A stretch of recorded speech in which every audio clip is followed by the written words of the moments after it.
Hey, I'm Aria. Let's make Excel Excel. Got data stuck in a single column that needs to be split?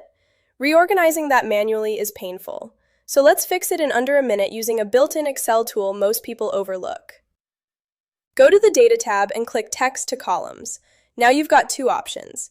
If your data is separated by a character like a comma, a space, or a tab, choose Delimited. If you want to split by a fixed number of characters, choose Fixed Width. In this example, our data is separated by commas, so we're going with Delimited. Check the preview window. That's exactly how your data will look after the split. Happy with it? Click Next, select where you want the updated data to go, and hit Finish. Your single column is now a clean, organized table. Just like that. That's how you make Excel Excel. And if you're tired of managing data in spreadsheets altogether, check out SpreadsheetWeb. Transform your Excel file into a fully interactive web app where data collection is clean, structured, and automated from day one. Links below.